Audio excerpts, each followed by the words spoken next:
Wealth management is not just for the wealthy. Everyone is entitled to their best retirement possible. Welcome to The Retirement Engineer with Jim Cruzan, your path to a bigger, bolder retirement. Brought to you by Kaydan Wealth Management, a firm that specializes in serving the mobility technology industry.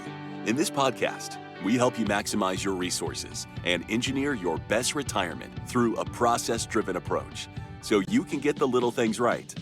Drawing from years of expertise, Jim and his guests will simplify complex wealth management strategies and explore actionable ideas to help you protect your hard-earned wealth and take control of your future.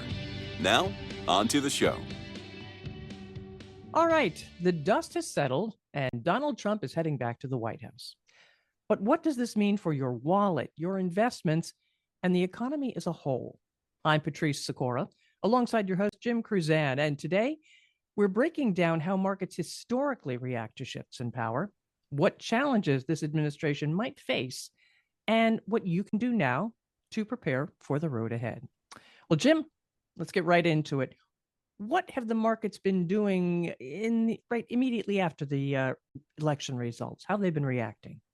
Yeah, it's really kind of interesting because it's been somewhat a continuation of, let's say, the last month before the election. As the polling numbers were coming out and it looked like Trump was gaining some degree of traction, the markets were becoming a little bit more euphoric. And we saw a fairly reasonable run up going into the election and then certainly the day after. And that euphoria has somewhat continued now 2 or 3 weeks beyond the election. I sort of went back and looked at past elections. Generally, regardless of who's the president, what was the incumbent, was there a change in power or not, there usually is this post-election euphoria. It may very well be just the fact of the promise of better things to come. The real question is, does that last or not? While the stock market, has been somewhat euphoric, that really has not been the situation with the bond market. In fact, even though the federal government has been cutting interest rates, 75 basis points of cuts so far, the long-term rates with government bonds, a 10-year bond as an example, the yield on that has gone up almost 0.75% over that same period of time. So while the stock market is somewhat euphoric, the bond market is somewhat worried. And it'll be interesting to see why. And when we get into Trump's specific policies, we'll get a better sense for what that looks like. But it's interesting times. And I think the euphoria probably also has a little bit to do with, it was somewhat of a definitive victory. It wasn't contested. And I think everybody was expecting a long, drawn-out affair with lawsuits being hailed back and forth. And when we didn't get that, I think people felt better about that. And there was some degree of confidence that is certainly being invoked on where the market is these days. All right. Well, let's, as you say, you were starting to go back into history a little bit. How do markets generally react once the Republican or Democrat takes office? In anticipation of this question, I kind of went back and looked at a number of different presidencies and pulled quite a bit of data. And it's really, quite honestly, somewhat of a mixed bag. In fact, the really funny stat is, if you were to look at and the S&P is by no means the litmus test or the proxy for the market. It has its own issues as well in terms of reflecting the true sense of value within the economy. But that said, during Trump's first term in office, and again, we had the beginning of COVID and all those kinds of things, and the market started to sell off, the S&P was up 48% and some change. And then when we look at the Biden administration, with the recovery from COVID and a lot of the government-sponsored activities through last week, and that's nearly his full term. There's still 2 months left or so. The S&P 500 is up 48.6%. So literally both presidencies, both coming at the economy from two entirely different points of view, the performance with respect to both terms are approximately the same. That's not always the case, but it certainly is what has happened to date. Generally, you would expect Republicans, or the expectation is Republicans tend to be a little bit more business friendly. You generally will see with that administration tax cuts, usually some effort to reduce regulation, some form of deregulation, which businesses like. And then also at the same time, you typically see other business friendly policies. Conversely, the Democrats are usually known for some degree of social spending, more government intervention, meaning more regulations, rules, which tend to slow the economic growth process. And also on top of that, some additional regulatory oversight. Now that's been the norm. If we actually go back and look at specific presidencies, we can look at a little bit of both in just about every single presidency. As an example, Obama's presidency, we had the Affordable Care Act. So that was Obamacare. That was a major piece of regulation, which to a large degree made healthcare regulation a bit more difficult. He also put in place other regulation as well concerning like Dodd-Frank. That was post the financial crisis. The Consumer Protection Act was also under the Obama administration. And then the American Recovery and Reinvention Act, which was a stimulus program as well. So Obama was really a bit more typical of a traditional Democrat. Mm-hmm. If there were some tax cuts, they were generally targeted and not so much across the board. In Clinton's case, also a Democrat, he had the earned income tax credit. It wasn't a tax cut, but generally it lowered taxes for about 15 million families. It was a huge cut, but it was very targeted, whereas Republicans will tend to be a bit more broad-based. And then he also attempted early on, his first 2 years, kind of healthcare reform, and then he hit a brick wall with respect to Congress. He was also responsible for additional trade regulation from the standpoint of NAFTA and GATT. Reagan cut taxes tremendously, but at the same time, his policy was a peace through strength. So we saw a tremendous amount of additional military spending, et cetera. So there's pieces of tax regulation and pieces of increased legislation in just about every presidency. I've got a really interesting stat here regarding national debt and the increases in national debt with the various presidencies. So if I frame that Republicans like to deregulate, Democrats like effectively bigger government, at least that's the original thought. Then if we go back and we look at various presidencies and we look at, hey, what actually happened with the national debt? Because the idea is, hey, if we're deregulating, maybe the government shrinks and maybe our debt spending would also reflect that. And if the political party in power is more interested in bigger government, maybe that would coincide with bigger deficits.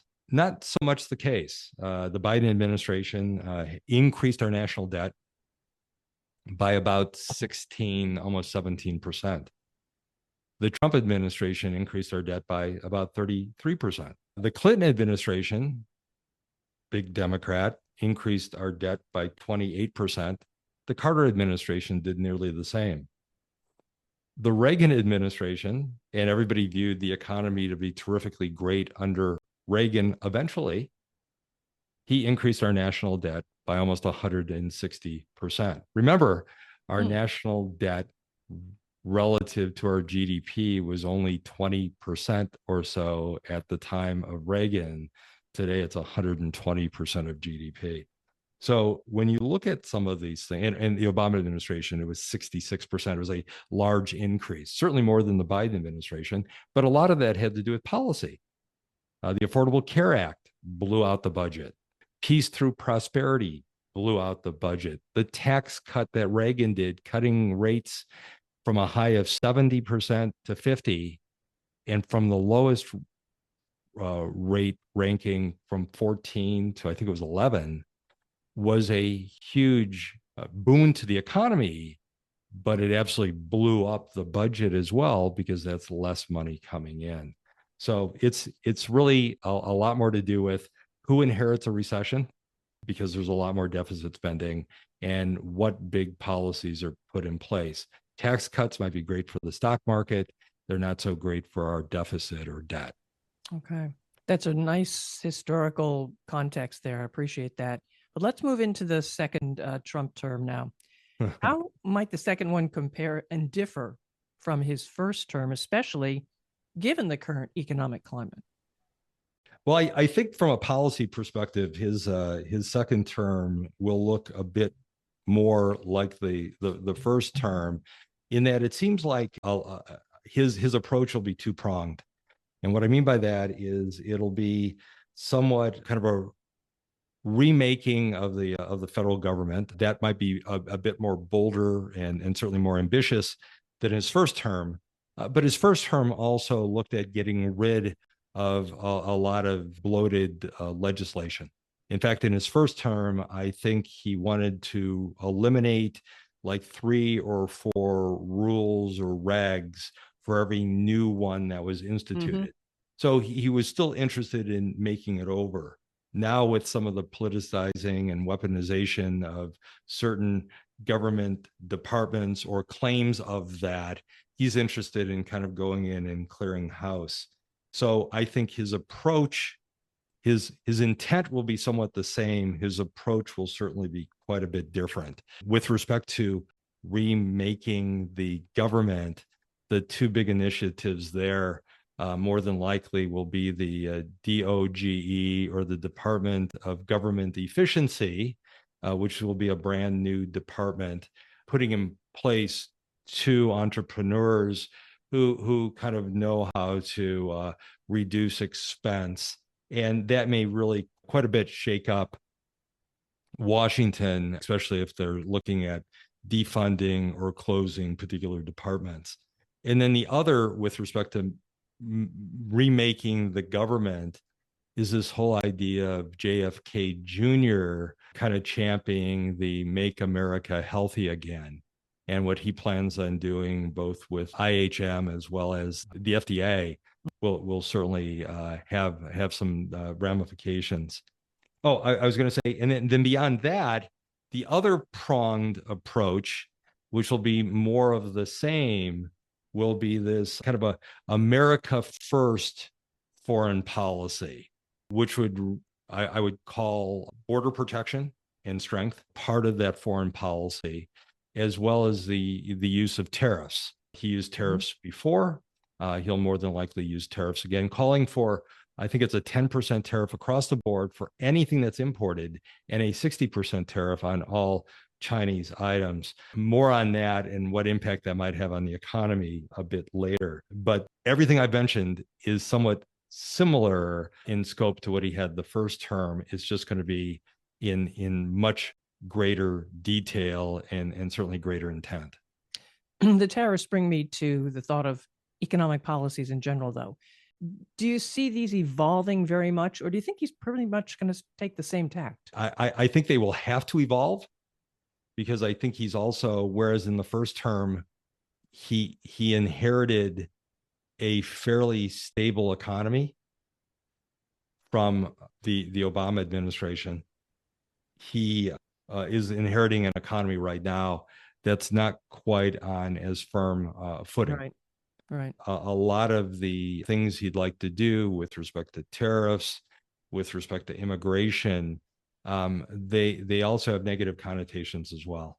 And one thing that we learned from the first term was, while I said the S&P 500 is not a really great litmus test of where the economy is, President Trump certainly gauged the success of his programs based on where the market is.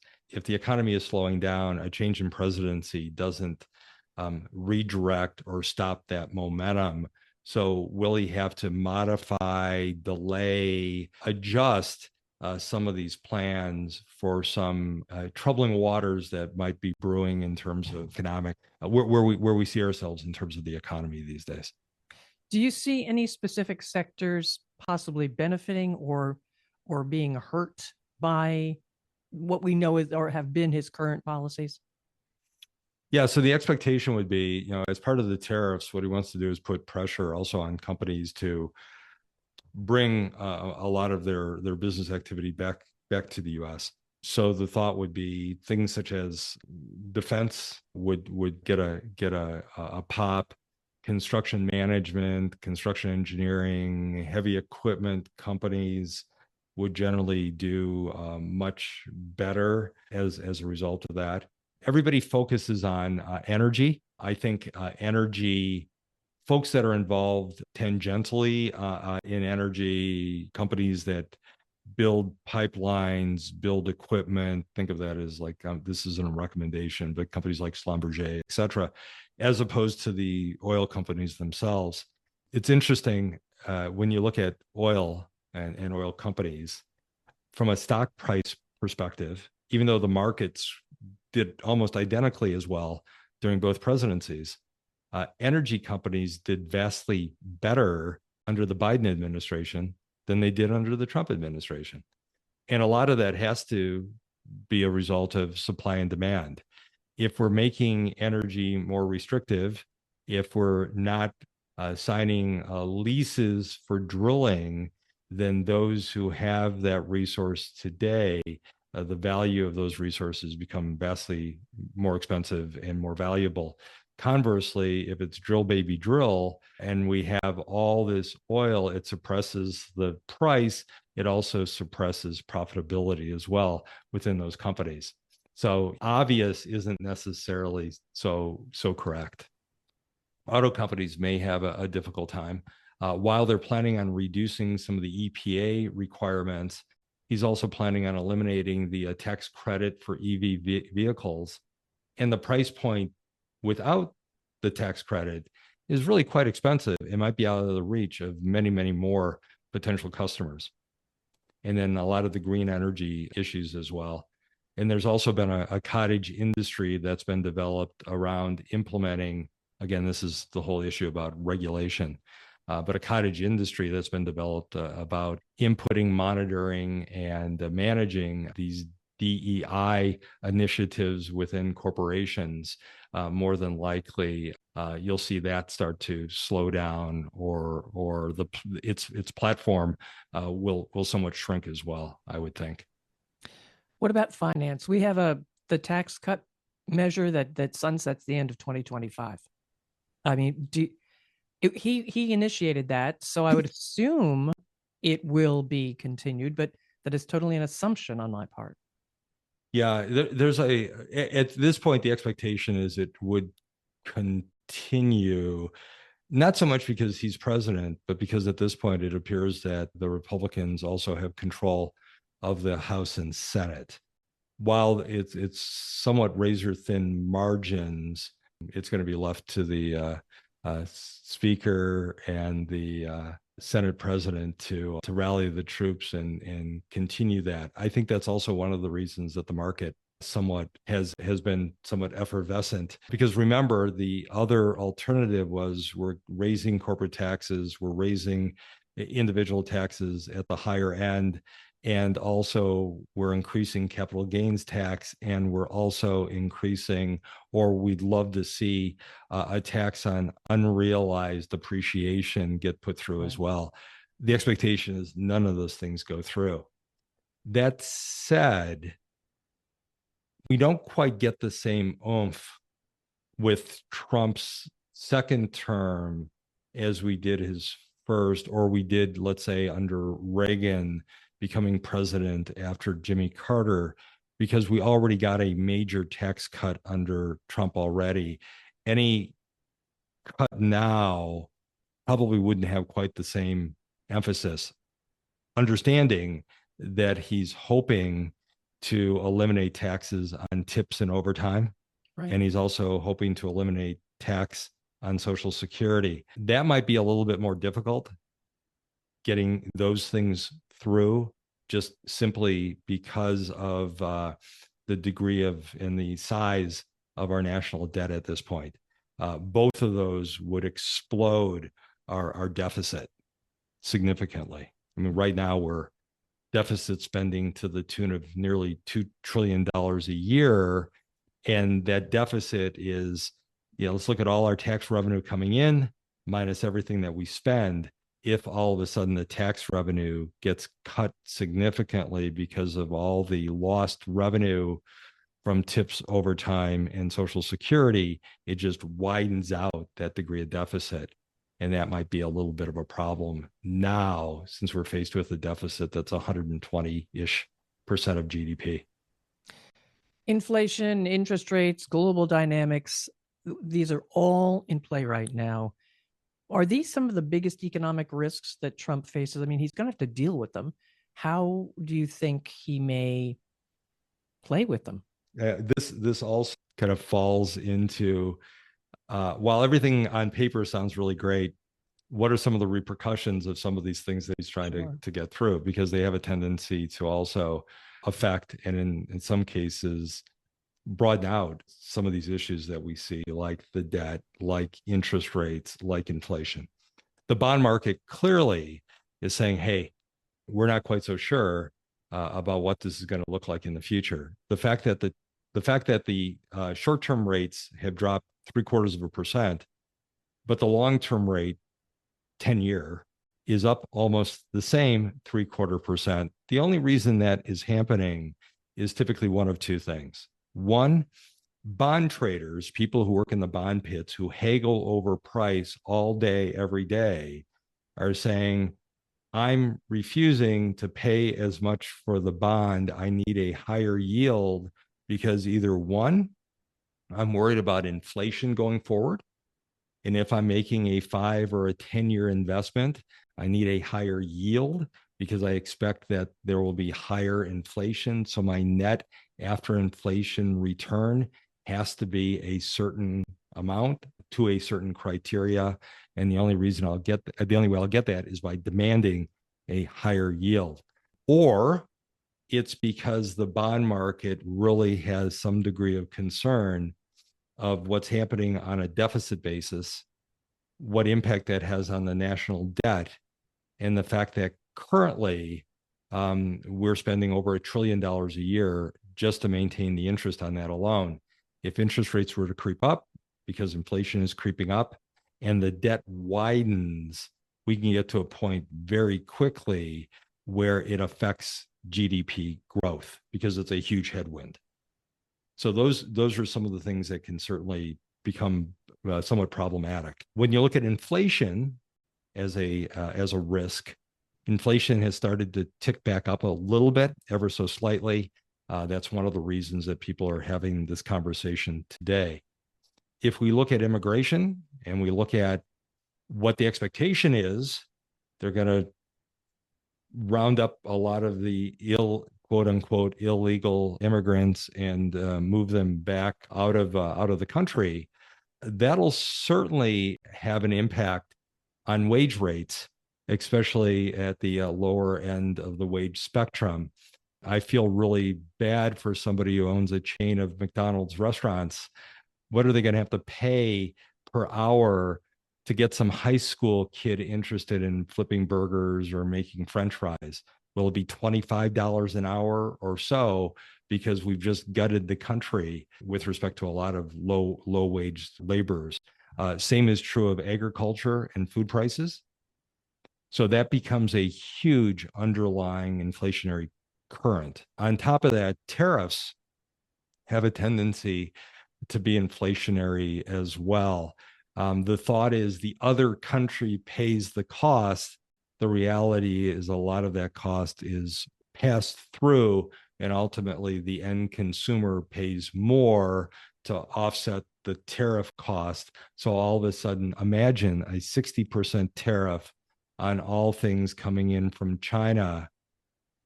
Walk through your Walmart, find me something that isn't made in China. Good point. So what happens then? All of a sudden, folks who are already having a hard time making ends meet might very well have an even harder time because there will be an even greater cost increase on some of those items. Again, very inflationary. So does he back off at that point if he sees that the policies are affecting the market? Are we slipping into something other than a soft landing? What impact does that have? More than likely, it will, and I think it'll require the administration to somewhat pivot or augment or slow down the process somewhat. All right. Well, it's as they say, it's a living document, right? It is. Yeah. Well, with everything, all these moving pieces in this living document, what are you advising investors and retirees who are concerned about the future? Yeah. Well, at this point, we have been data-based, data dependent, and a lot of the data is still looking cautionary or suspect. And as a result, we maintain, especially with retirees, where they rely on that money or will rely on that money to drive their cash flow, the income they'll have and enjoy in retirement. We would rather take a little bit more defensive position, all the while the data is still kind of cautionary. Just because we've had a change in administration doesn't mean it stops what could be identified as the inevitable. You know, we had a change in government in 2008, George W. Bush to Obama. We still had the recession. We had a change in 00 to 01, and 01, in spite of a new administration, we had a recession. So it's important to remain data dependent. And I would rather be a little bit more conservative until we exactly see how these pieces kind of are laid in place.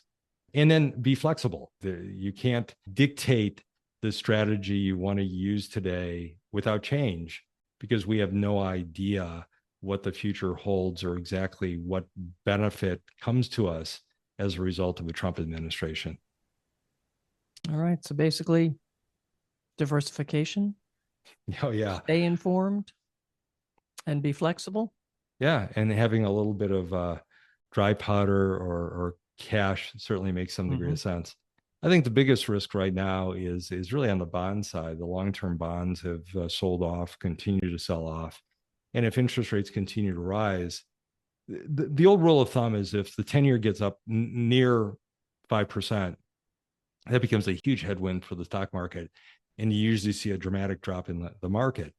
But bonds will lose a fair amount of, potentially a fair amount of value from now until that point as well. So just understand what you own.